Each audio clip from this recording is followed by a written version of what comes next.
Hello बच्चों, good morning. आज की तारीख है 17 मार्च 2025। आज के करंट अफेयर क्वेश्चन में आप सभी का स्वागत है।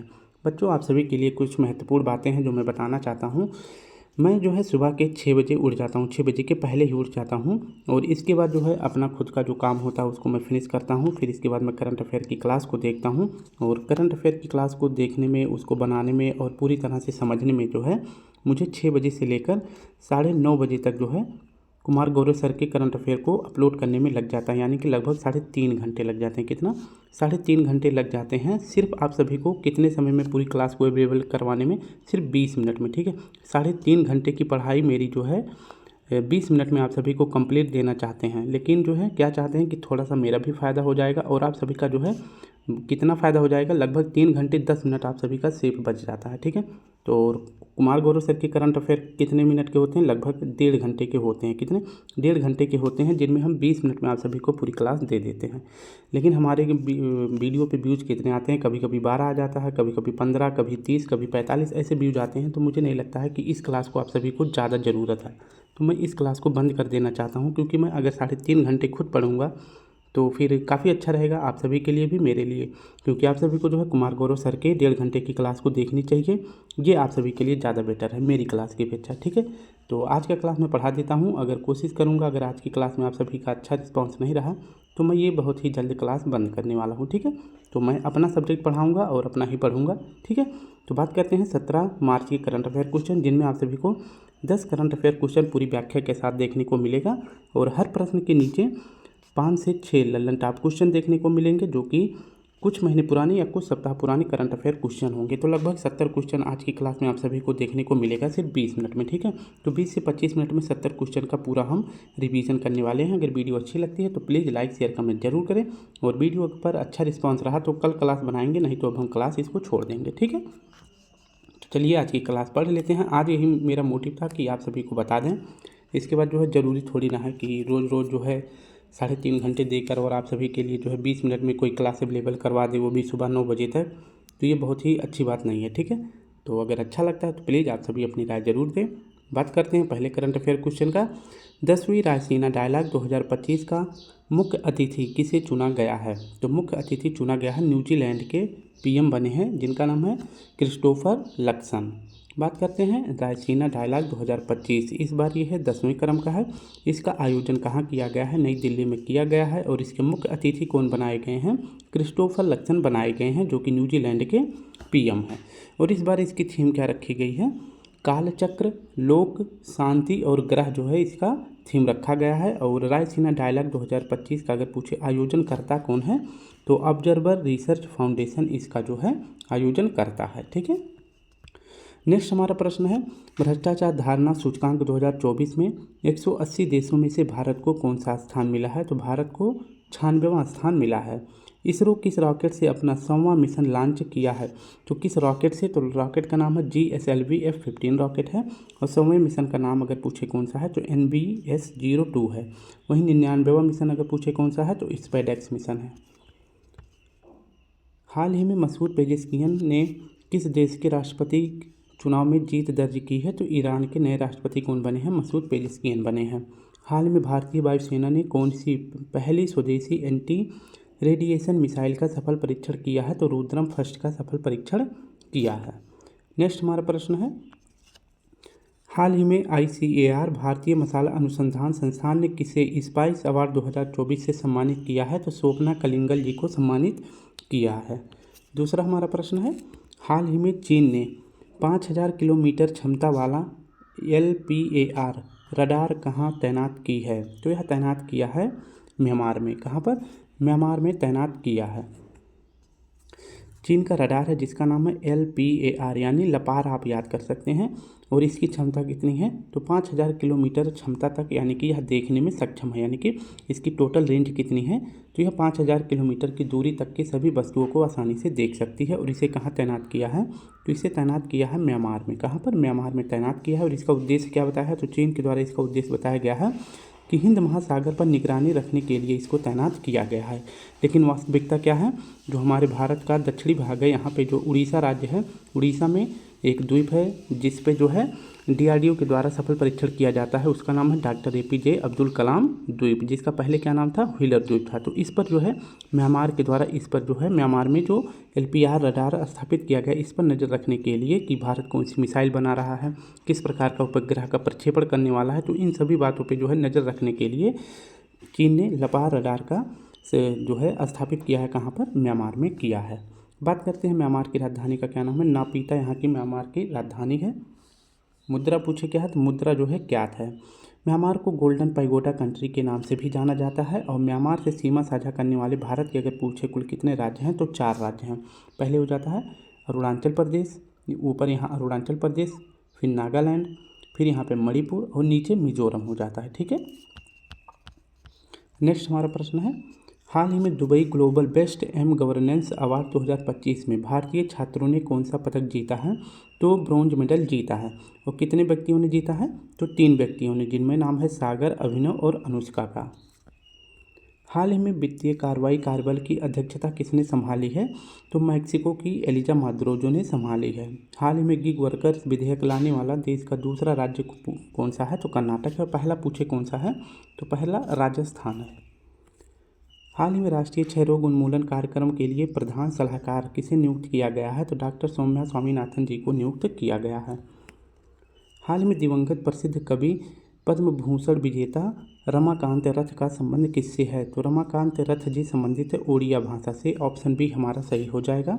इसकी अगर व्याख्या देखें तो रमाकांत रथ जी का भी हाल ही में निधन हो जाता है।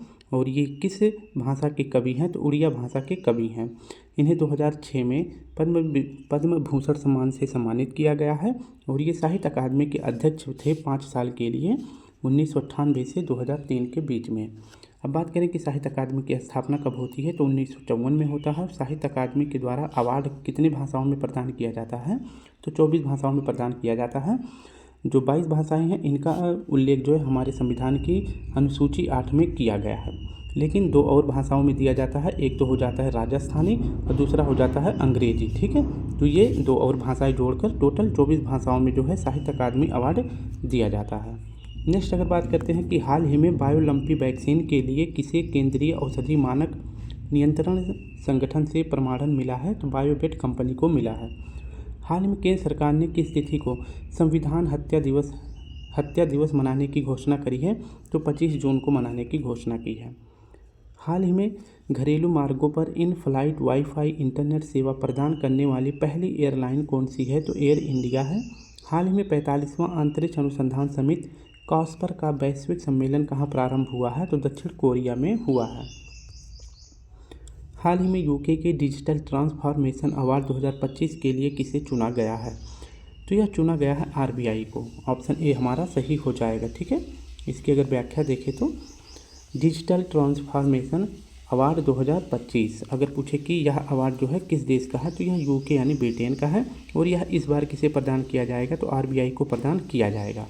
और कब किया जाएगा, तो 2025 जून में किया जाएगा। और लंदन में इस अवार्ड से सम्मानित किया जाएगा RBI को।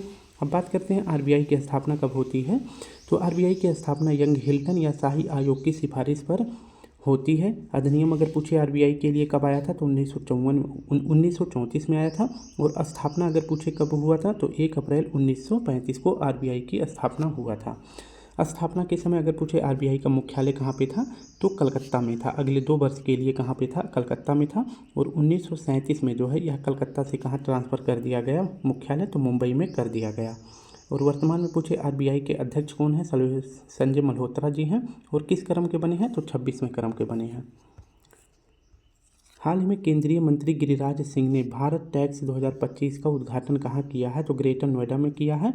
और इसके साथ साथ ये 2 जगह पर इसका आयोजन किया जाएगा। भारत टैक्स 2025 का 2 जगह पे, एक तो ग्रेटर नोएडा और दूसरा भारत मंडपम में किया जाएगा। UNFCCC की रिपोर्ट के अनुसार भारत में वर्ष 2020 में ग्रीन हाउस गैस उत्सर्जन में कितने प्रतिशत की कमी हुई है, तो 7.93% की कमी हुई है। नेक्स्ट पॉइंट अगर आप सभी को याद रखना है, तो COP29 का अगर पूछे बैठक 2024 में कहाँ हुआ है, तो बाकू अजरबैजान में हुआ है। COP30 इसकी बैठक कहाँ पे होगी, तो ब्राज़ील में हुआ है। और COP16 इसकी बैठक जो कि जैव विविधता से संबंधित है, इसकी बैठक कहाँ पे हुआ है, तो कोलंबिया में हुआ है। हाल ही में कोपा अमेरिका चैंपियनशिप 2024 का खिताब किसने जीता है? तो अर्जेंटीना ने जीता है।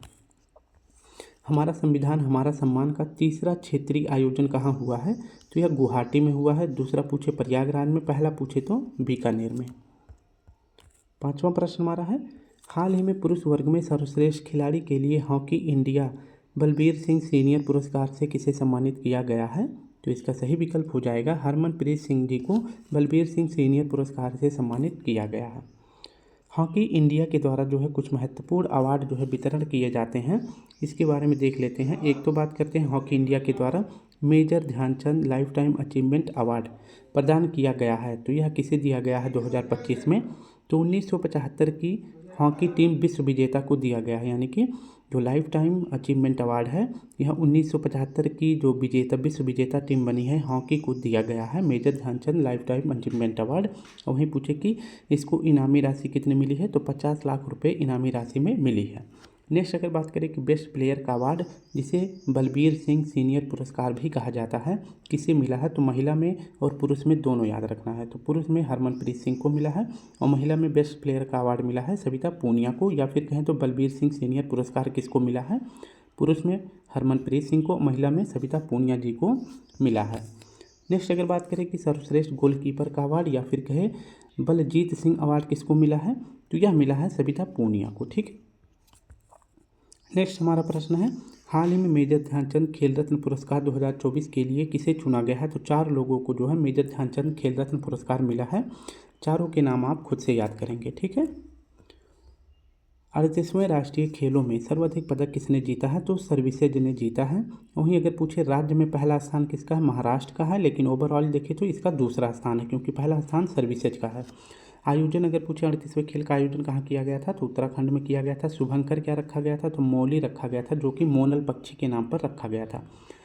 38वां राष्ट्रीय खेल अगर पूछे कहाँ पे होगा? तो 2027 में मेघालय में होगा। हाल ही में विदेश मंत्री एस जयशंकर ने भारत के पहले विदेशी जन औषधि केंद्र का उद्घाटन कहाँ किए हैं? मॉरिशस की राजधानी पोर्ट लुइस में किए हैं। हाल ही में होला मोहल्ला महोत्सव का आयोजन कहाँ हुआ है? तो होला मोहल्ला का आयोजन किया गया है पंजाब में। कहाँ पर? पंजाब में किया गया है। ऑप्शन ए हमारा सही हो जाएगा। बात करते हैं होला मोहल्ला महोत्सव, इसका आयोजन कहाँ किया गया है? पंजाब में किया गया है। और अगर बात करें कि पंजाब में किस स्थान पर, तो श्री अंगदपुर साहिब स्थान पे जो है होला मोहल्ला महोत्सव का आयोजन किया गया है। यह स्थान क्यों फेमस है? क्योंकि इसी स्थान पे जो है खालसा पंथ की स्थापना की गई थी गुरु गोविंद सिंह के द्वारा, जो कि सिख धर्म के 10वें गुरु थे। ठीक है। और अगर वहीं पूछे कि खालसा पंथ की स्थापना कब करी गई थी, तो 1699 में खालसा पंथ की स्थापना करी गई थी गुरु गोविंद सिंह जी के द्वारा। नेक्स्ट अगर बात कर लें कि सिख धर्म के पहले गुरु कौन हैं, तो गुरु नानक जी हैं। और अगर पूछे कि सिख धर्म का प्रसिद्ध पुस्तक का क्या नाम है, तो गुरु ग्रंथ साहिब जी है। ठीक है। तो होला मोहल्ला महोत्सव का आयोजन कहाँ किया गया है? पंजाब में किया जाता है। नेक्स्ट हमारा प्रश्न है, हाल ही में देश का पहला दुर्लभ बॉम्बे ब्लड ग्रुप वाले मरीज का किडनी ट्रांसप्लांट कहाँ हुआ है? तो मुंबई में हुआ है। वहीं पूछे कि बॉम्बे ब्लड ग्रुप की खोज किसने करी थी? तो 1952 में YM बेड़े ने करी थी। और कहाँ पर करी थी? तो मुंबई में करी थी। ब्लड ग्रुप के बारे में बताने वाला पहला व्यक्ति अगर पूछे कौन सा है, तो कार्ल लैंडस्टीनर है। सर्वदाता ब्लड ग्रुप के नाम से अगर पूछे कौन सा ग्रुप जाना जाता है, तो O- ग्रुप जाना जाता है। और सर्वग्राही ब्लड ग्रुप के नाम से AB पॉजिटिव जाना जाता है।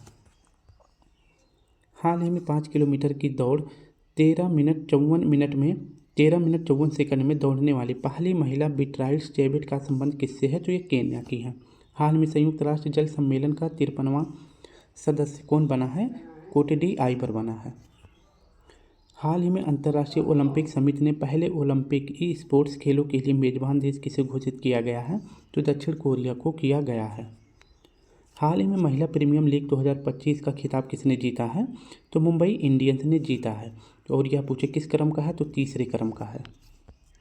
अगर इसकी पूरी व्याख्या देखें तो महिला प्रीमियम लीग 2025 किस क्रम का है? तो तीसरे क्रम का है। इसका फाइनल मैच अगर पूछे किसके बीच खेला गया था, तो मुंबई और दिल्ली के बीच में खेला गया था, जिसमें मुंबई जीतती है, दिल्ली हार जाता है। और मुंबई की कप्तान अगर पूछे कौन है, तो हरमनप्रीत कौर जो है मुंबई की कप्तान है।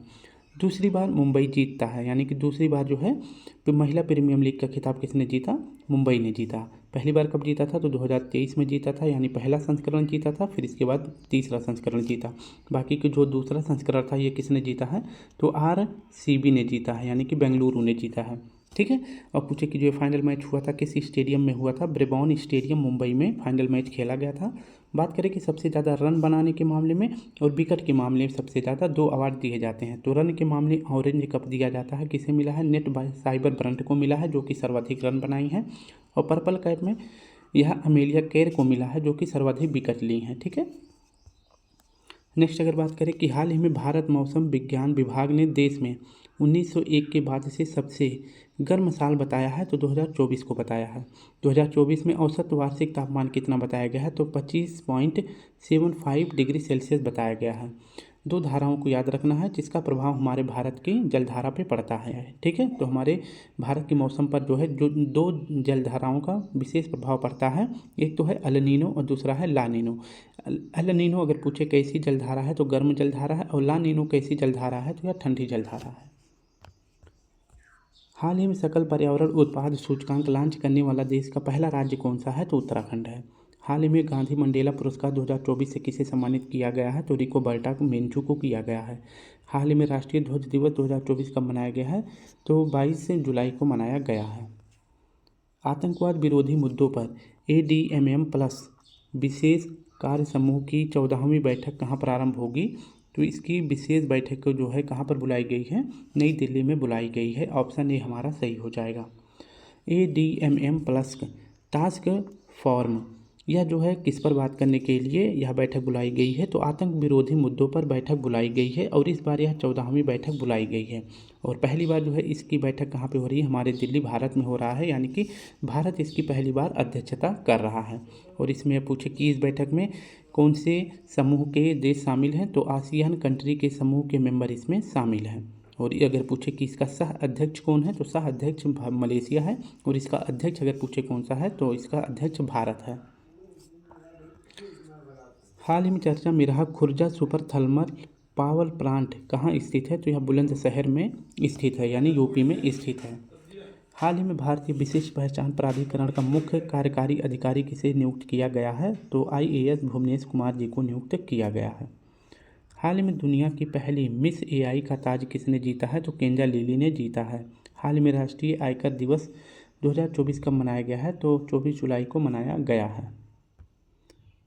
हाल ही में प्रकाश को सुपर सॉलिड अवस्था में किसने सफलतापूर्वक परिवर्तित किया है? तो यह ऐसा किया गया है इटली के द्वारा। ऑप्शन ए हमारा सही हो जाएगा।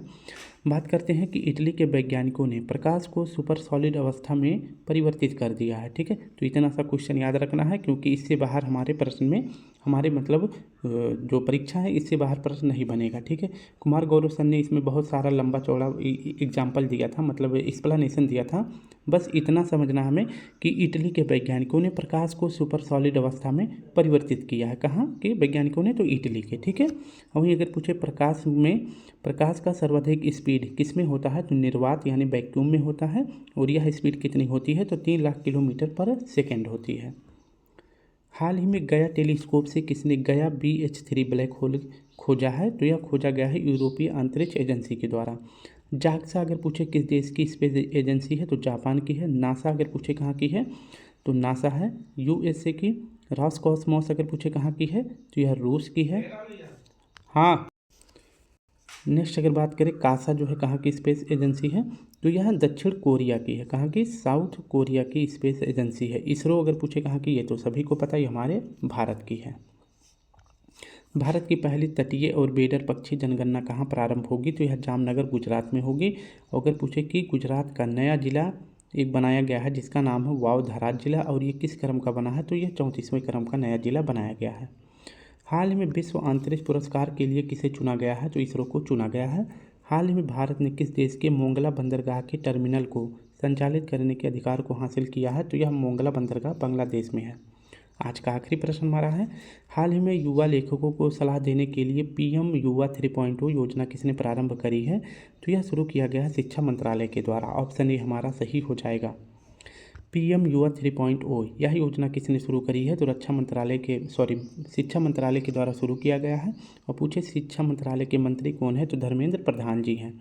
इसको शुरू करने का उद्देश्य क्या है? तो जो युवा हैं यानी कि 30 साल के मतलब पहले के युवा, मतलब 30 वर्ष से कम उम्र के युवा जो हैं उनको जो है पुस्तकों में प्रशिक्षण देना, सिखाने के लिए पीएम युवा 3.0 शुरू किया गया, ताकि बच्चे जो युवा हैं, लेखक हैं, वो पुस्तकें पढ़ सकें, उसके बारे में लिख सकें, अपने विचार को समाज के सामने रख सकें। तो इसके लिए शुरू किया गया है।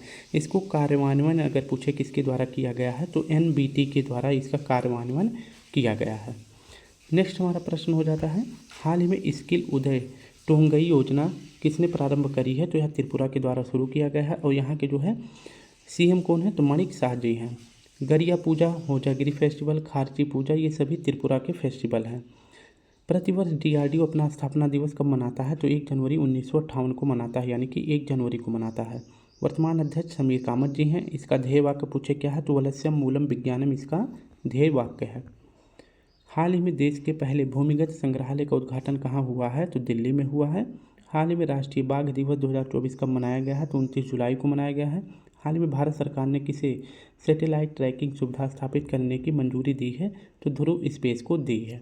तो बच्चों, इस प्रकार से हमने अपने सभी प्रश्नों को पूरी व्याख्या के साथ 20 से 25 मिनट बोला था, 20 ही मिनट में समाप्त हो गया है। तो आप अपना विचार ज़रूर दें, क्योंकि मैं अगर आज की वीडियो पे या अच्छा रिस्पांस नहीं आता है तो मैं कल से इसे पढ़ाना छोड़ दूंगा, क्योंकि मुझे भी अच्छा नहीं लगता, बुरा लगता है। इतना मेहनत करो, उसके बावजूद जो है आप सभी का रिस्पॉन्स अच्छा नहीं रहता। ठीक है, तो अच्छे से पढ़ाई करते रहे, ध्यान रखिए। कल फिर मिलते हैं, तब तक के लिए आप सभी को प्यारा सा जय हिंद, जय भारत।